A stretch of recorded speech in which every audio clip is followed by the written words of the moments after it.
here, and you can really feel the remarkable energy. And it is with my great pleasure that I have the opportunity to welcome to the stage our distinguished speaker, Scott Bessent, who is the Secretary of the U.S. Department of Treasury. On January 28, 2025, Scott Bessent was sworn in as the 79th Secretary of the Treasury of the United States.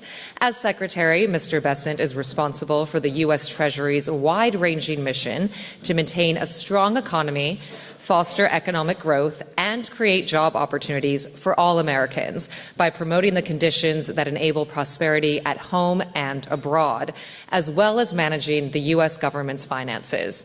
He is also responsible for strengthening U.S. national security by combating economic threats and protecting the financial system. Mr. Bessent has been in the global investment management business for 40 years, visiting 60 countries, interacting with international leaders and central bankers. He is regarded as a currency and fixed income specialist. Mr. Bessent is also a frequent contributor to economic journals and business publications. Secretary Bessent will deliver keynote remarks followed by an in-conversation session with Tim Adams, who will join the Secretary on stage shortly after. Secretary Bessent, the stage is yours.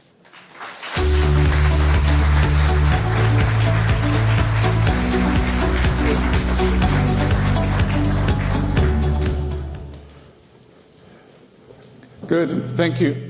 Excuse me. Good, and thank you for that kind introduction. It's an honor to be here. In the final months of World War II, Western leaders convened the greatest economic minds of their generation. Their task? To build a new financial system. At a quiet resort high up in the mountains of New Hampshire, they laid the foundation for Pax Americana. The architects of Bretton Woods recognized that a global economy required global coordination. To encourage that coordination, they created the IMF and the World Bank. These twin institutions were born after a period of intense geopolitical and economic volatility. The purpose of the IMF and the World Bank was to better align national interests with international order, thereby bringing stability to an unstable world. In short, their purpose was to restore and preserve balance. This remains the purpose of the Bretton Woods institutions. Yet everywhere we look across the international system today, we see imbalance. The good news, it doesn't have to be this way. My goal this morning is to outline a blueprint to restore equilibrium to the global financial system and the institutions designed to uphold it. I have spent the bulk of my career from the outside looking in on financial policy circles. Now I am on the inside looking out. I am eager to work with each of you to restore order to the international system. To achieve this, however, we must first reconstruct the IMF and World Bank reconnect the IMF and the World Bank with their founding missions. The IMF and World Bank have enduring value, but mission creep has knocked these institutions off course. We must enact key reforms to ensure the Bretton Woods institutions are serving their stakeholders, not the other way around. Bringing balance back to global finance will require clear-eyed leadership from the IMF and World Bank. This morning, I will explain how they can provide that leadership to build safer, stronger, and more prosperous economies all around the world. I wish to invite my international counterparts to join us in working toward these goals. On this point, I wish to be clear. America first does not mean America alone. To the contrary, it is a call for deeper collaboration and mutual respect among trade partners. Far from stepping back, America First seeks to expand U.S. leadership in international institutions like the IMF and the World Bank. By embracing a stronger leadership role, America First seeks to restore fairness to the international economic system. Nowhere is the imbalance I mentioned earlier more obvious than in the world of trade. That's why the United States is taking action now to rebalance global commerce. For decades, successive administrations relied on faulty assumptions that our trading partners would implement policies that would drive a balanced global economy. Instead, we face the stark reality of large and persistent U.S. deficits as a result of an unfair trading system. Intentional policy choices by other countries have hollowed out America's manufacturing sector and undermined our critical supply chains, putting our national and economic security at risk. President Trump has taken strong actions to address these imbalances and the negative impacts they have on Americans. The status quo of large and persistent imbalances is not sustainable. It is not sustainable for the United States, and ultimately, it is not sustainable for other economies. Now, I know sustainability is a popular term around here, but I'm not talking about climate change or carbon footprints. I'm talking about economic and financial stability, the kind of sustainability that raises standards of living and keeps markets afloat. International financial institutions must be singularly focused on upholding this kind of sustainability if they are to succeed in their missions. In response to President Trump's tariff announcements, more than 100 countries have approached us, wanting to help rebalance global trade. These countries have responded openly and positively to the President's actions to create a more balanced international system. We are engaged in meaningful discussions and look forward to talking with others. China, in particular, is in need of a rebalancing. Recent data shows the Chinese economy tilting even further away from consumption toward manufacturing. China's economic system, with growth driven by manufacturing exports, will continue to create even more serious imbalances with its trading partners if the status quo is allowed to continue. China's current economic model is built on exporting its way out of its economic troubles. It's an unsustainable model that is not only harming China, but the entire world. China needs to change. The country knows it needs to change. Everyone knows it needs to change, and we want to help it change because we need rebalancing too. China can start by moving its economy away from export overcapacity and towards supporting its own consumers and domestic demand. Such a shift would help with global rebalancing that the world desperately needs. Of course, trade is not the only factor in broader global economic imbalances. The persistent over-reliance on the United States for demand is resulting in an ever more unbalanced global economy. Some countries' policies encourage excess savings, which holds back private sector-led growth. Others keep wages artificially depressed, which also suppresses growth. These practices contribute to global dependence on U.S. demand to spur growth. They also lead to a global economy that is weaker and more vulnerable than it should be. In Europe, former ECB President Mario Draghi has identified several sources of stagnation, and he has outlined several recommendations to get the European economy back on the right track. European countries would do well to take his recommendations to heart. Europe has already taken some long overdue initial steps that I applaud. These steps create a new source of global demand and also involve Europe stepping up on the security front. I believe global economic relationships should come to reflect security partnerships.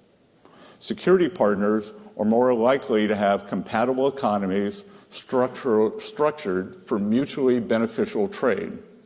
If the United States continues offering security guarantees and open markets, then our allies must step up with stronger commitments to shared defense. The initial actions from Europe on increased fiscal and defense spending are proof that the Trump administration's policies are indeed working. The Trump administration and the U.S. Treasury are committed to maintaining and expanding U.S. economic leadership in the world. This is especially true at the international financial institutions. The IMF and World Bank serve critical roles in the international system, and the Trump administration is eager to work with them so long as they can stay true to their missions. And under the status quo, they are falling short. The Bretton Woods institutions must step back from their sprawling and unfocused agendas, which have stifled their ability to deliver on their core mandates. Going forward, the Trump administration will leverage U.S. leadership and influence at these institutions and push them to accomplish their very important mandates. The United States will also demand that the management and staffs of these institutions be accountable for demonstrating real progress. I invite all of you to join us in working to refocus these institutions on their core missions. It is in our collective interest to do so. The IMF. First, we must make the IMF again. The IMF's mission is to promote international monetary cooperation, facilitate the balanced growth of international trade, encourage economic growth, and discourage harmful policies like competitive exchange rate depreciation. These are crucially important functions to support the U.S. and global economies. Instead, the IMF has suffered from mission creep. The IMF was once unwavering in its mission of promoting global monetary cooperation and financial stability. Now it devotes disproportionate time and resources to work on climate change, gender, and social issues. These issues are not the IMF's mission. And the IMF's focus in these areas is crowding out its work on critical macroeconomic issues. The IMF must be a brutal truth teller and not just to some members. Today, the IMF has been whistling past the graveyard. Its 2024 external sector report was entitled Imbalances Receding. This Pollyannish outlook is symptomatic of an institution more dedicated to preserving the status quo than answering the hard questions. Here in the United States, we know we need to get our fiscal house in order. The last administration ran up the largest peacetime deficit in our nation's history. The current administration is committed to fixing this. We are open to critique, but we will not abide the IMF failing to critique the countries that most need it, principally surplus countries. In line with its core mandate, the IMF needs to call out countries like China that have pursued globally distorted policies and opaque currency practices for many decades. I also expect the IMF to call out unsustainable lending practices by certain creditor countries. The IMF should push more proactively official bilateral lenders to come to the table early to work with borrower countries to minimize periods of debt distress. The IMF must refocus its lending on addressing balance of payment problems, and its lending should be temporary. When done responsibly, IMF lending is at the very core of its contribution to the global economy. When markets fail, the IMF steps in and makes resources available. In exchange, countries implement economic reforms to resolve their balance of payments issues and support economic growth. The reforms undertaken during these programs are some of the IMF's most important contributions to a strong, sustainable, and balanced global economy. Argentina is a fitting example. I was in Argentina earlier this month to demonstrate the United States' support for for the IMF efforts to help the country reset financially. Argentina deserves the IMF support because the country is making real progress toward meeting financial benchmarks, but not every country is so deserving. The IMF must hold countries accountable for implementing economic reforms, and sometimes the IMF needs to say no. The organization has no obligation to lend to countries that fail to implement reforms. Economic stability and growth should be the markers of the IMF's success, not how much money the institution lends out. World Bank. Like the IMF, the World Bank must be made fit for purpose again. The World Bank Group helps developing countries grow their economies, reduce poverty, increase private investment support, private sector job creation, and reduce dependence on foreign aid. It offers transparent and affordable long-term financing for countries to invest in their own development priorities. The bank, along with the fund, provides extensive technical support to promote debt sustainability among low-income countries, which empowers those countries to stand up to coercive and opaque lending terms from other creditors. These core functions of the World Bank complement the Trump administration's efforts to foster safer, stronger, and more prosperous economies in the United States and the world. But the bank, like the IMF, has strayed in certain respects from its initial mission. The bank should no longer expect blank checks for vapid, buzzword-centric marketing accompanied by half-hearted commitments to reform. As the bank returns to its core mission, it must use its resources as efficiently and effectively as possible, and it must do so in ways that demonstrate tangible values for all member countries. The bank can use its resources more efficiently now by focusing on increasing energy access. Business leaders the world over identify unreliable power supply as one of the primary impediments to investment. The World Bank and African Development Bank's joint Mission 300 initiative to expand energy access to 300 million more people in Africa is a welcome effort. But the World Bank must respond to countries' energy priorities and needs and focus on dependable technologies that can sustain economic growth rather than seek to meet distortionary climate finance targets. We applaud the recent announcement that the World Bank will seek to remove prohibitions on support for nuclear energy, which could revolutionize energy supply for many emerging markets. We encourage the bank to go further in giving countries access to all technologies that can provide affordable baseload generation. The World Bank must be tech neutral and prioritize affordability in energy investment. In most cases, this means investing in gas and other fossil fuel-based energy production. In other cases, this may mean investing in renewable energy coupled with systems to help manage the intermittency of wind and solar.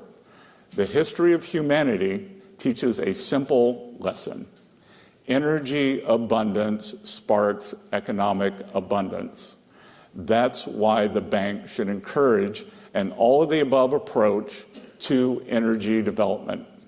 Such an approach will make World Bank financing more effective, and it will reconnect the bank to its core mission of economic growth and poverty alleviation.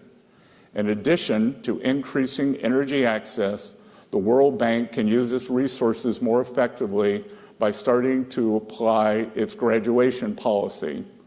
This would allow the bank to focus on lending to poorer, less creditworthy countries. This is where World Bank support makes the biggest difference for poverty and growth. Instead, the World Bank continues to lend every year to countries that have met the criteria to graduate from World Bank borrowing.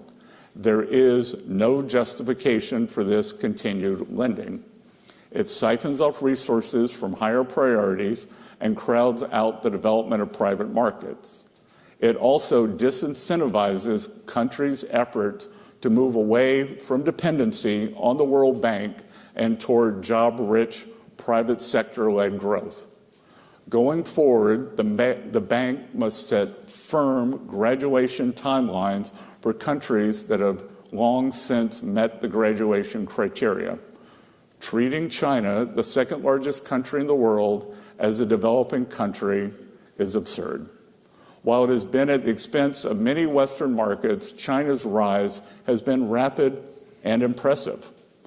If China wants to play a role in the global economy commensurate with its actual importance, then the country needs to graduate up. We welcome that. The World Bank should also implement transparent procurement policies based on best value. It must help countries move away from procurement approaches that prioritize only the lowest cost bids. Such procurement policies reward distortive and subsidized industrial policies that undermine development. They may also stifle the private sector and incentivize corruption and collusion and result in greater long-term cost. Procurement policies based on best value are better from both an efficiency and development perspective, and their robust implementation will benefit the bank and its shareholders. Related to this subject, I wish to send a strong, and I emphasize strong, message about procurement policies as regards Ukraine. No one who financed or supplied the Russian war machine will be eligible for funds earmarked for Ukraine's reconstruction. No one. To conclude, I invite our allies to work with us as we rebalance the international financial system, refocus the IMF and World Bank on their founding charters. America First means we are doubling down on our engagement with the international economic system, including at the IMF and the World Bank. A more sustainable economic system will be one that better serves the interests of the United States and all the other participants in the system. We look forward to working with all of you in this endeavor. Thank you.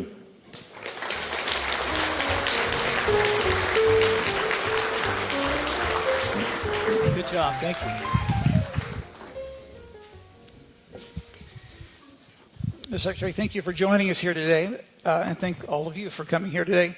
I'm going to point out you have many great lines in this very meaty, comprehensive set of remarks, but you say, I wish to be clear, America First does not mean America alone.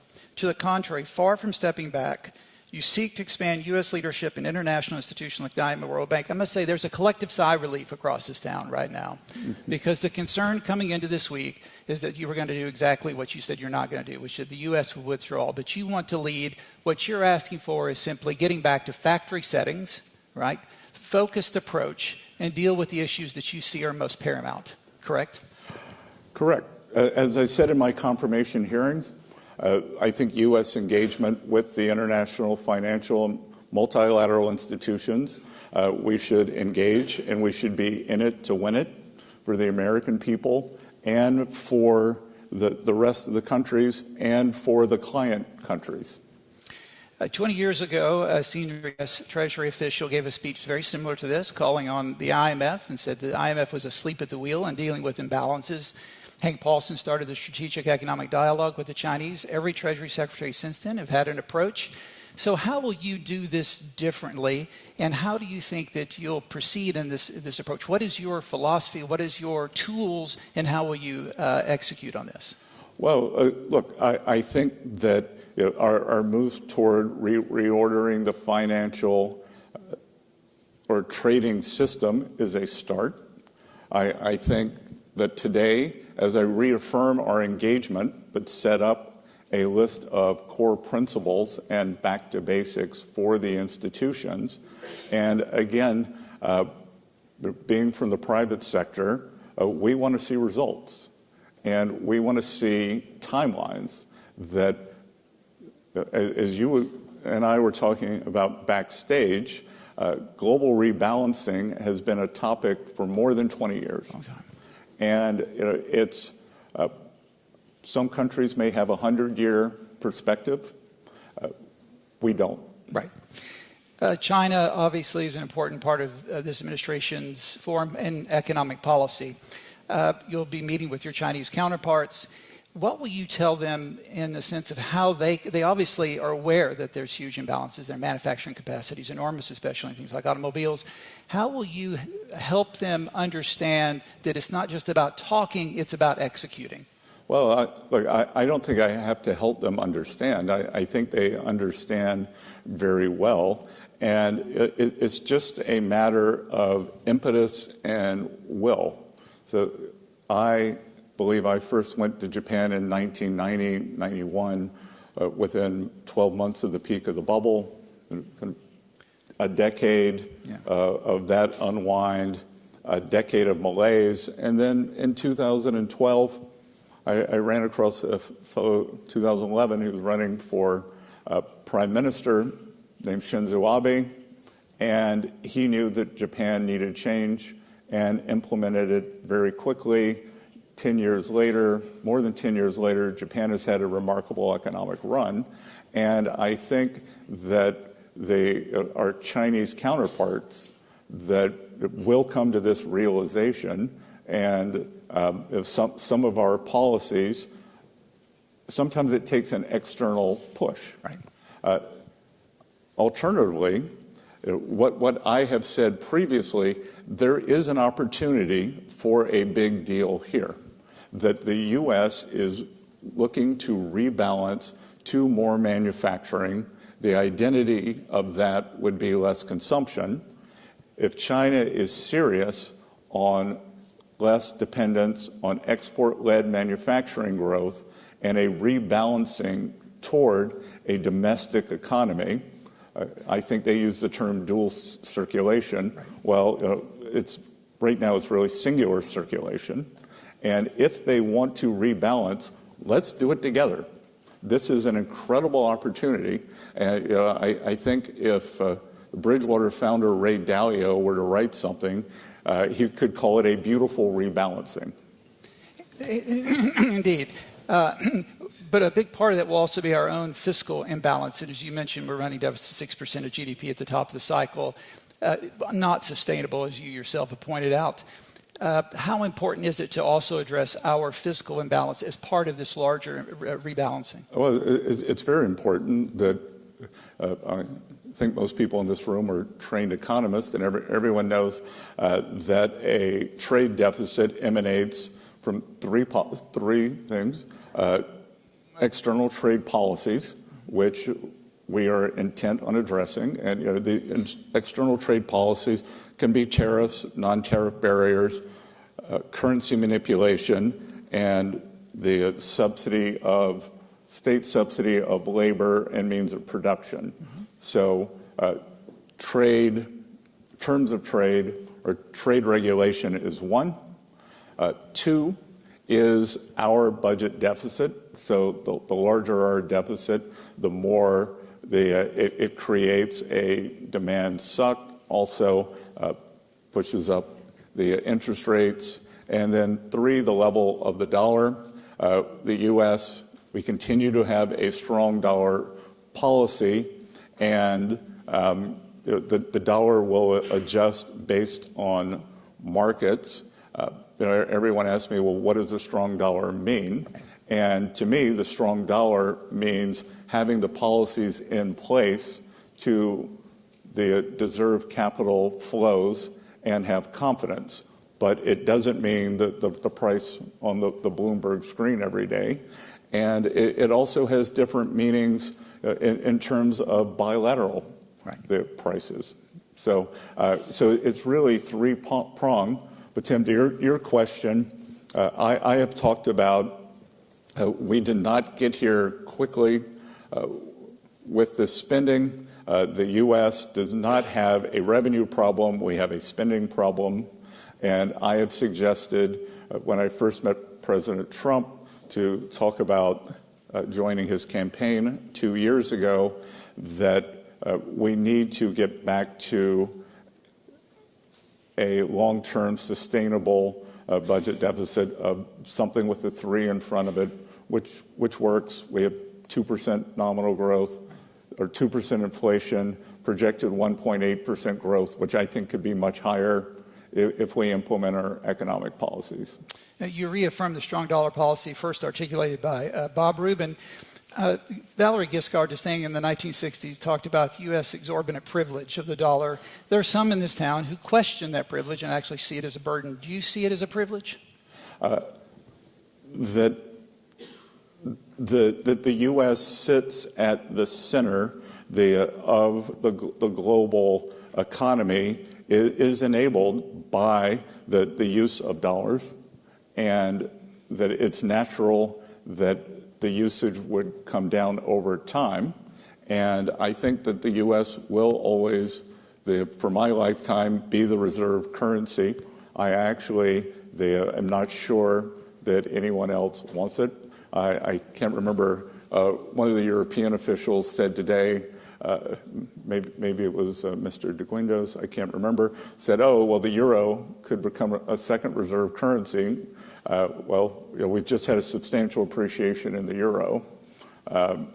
For export economies, it's a lot of pressure. And look, I think that the reaffirming our belief in these international institutions is also part of that.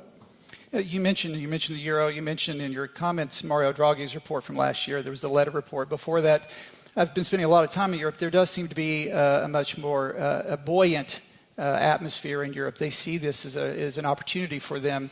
I said something about a possible renaissance. I was heckled a bit, but I actually am pretty positive on Europe.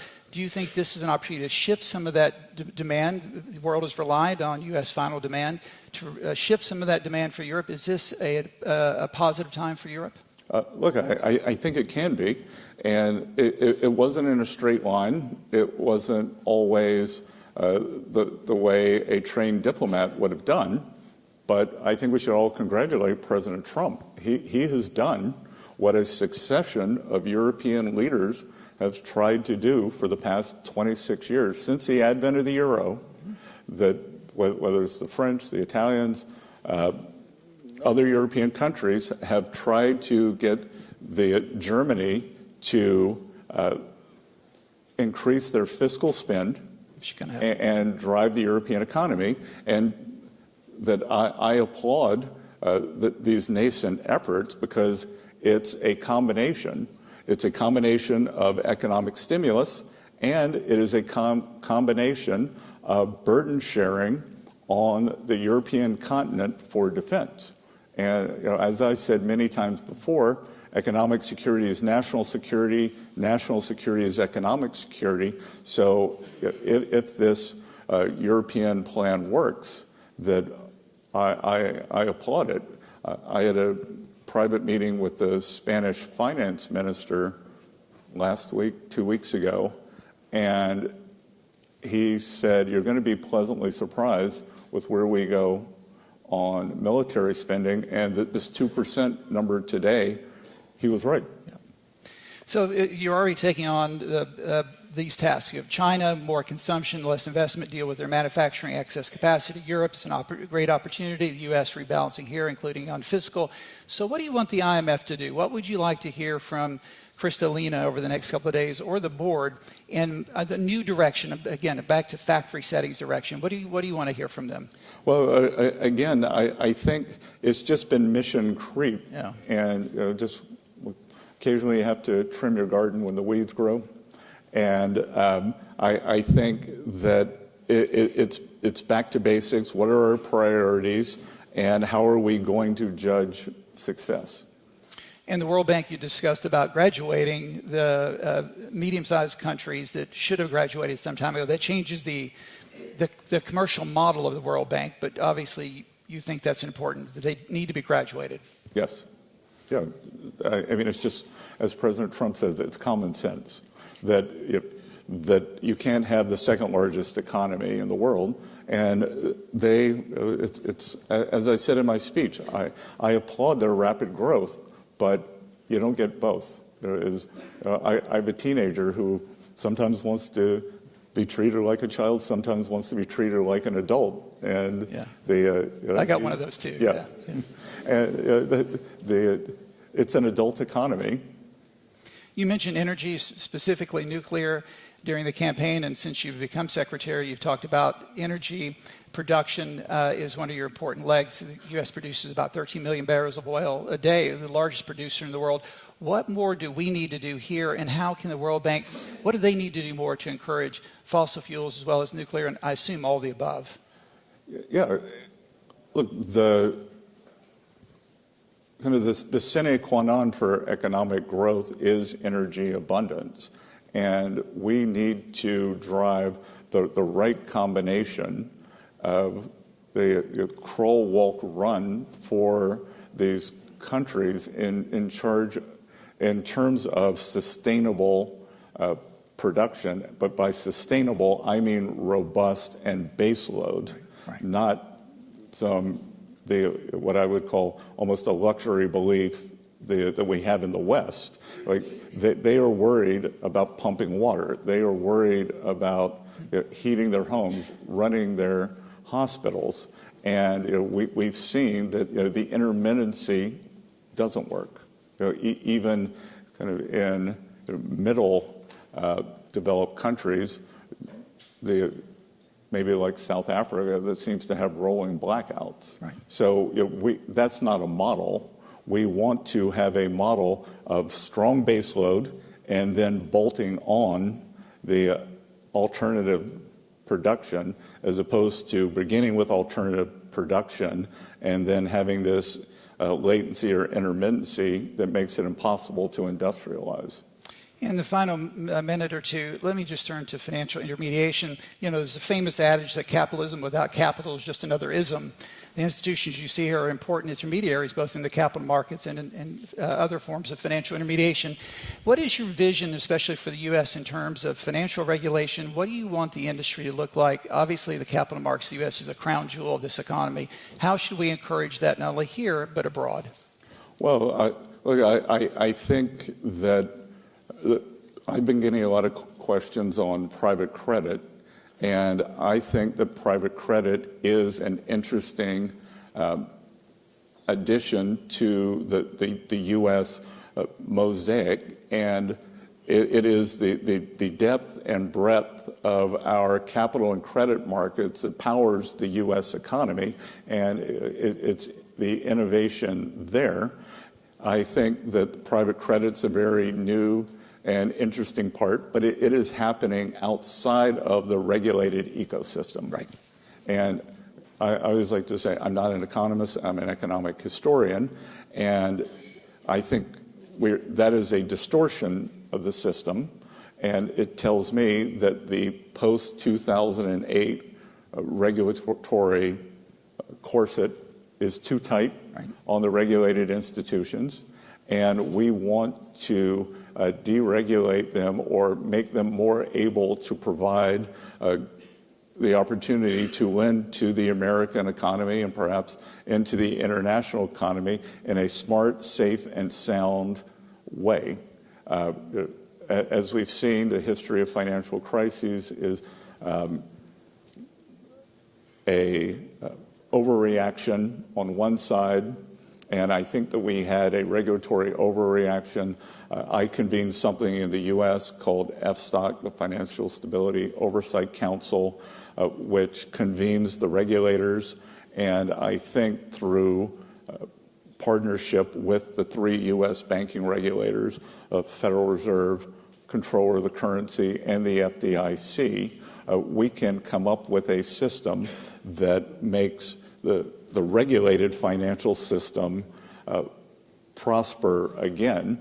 And what the U.S. has that is different than most other G7 countries is just the number of financial institutions.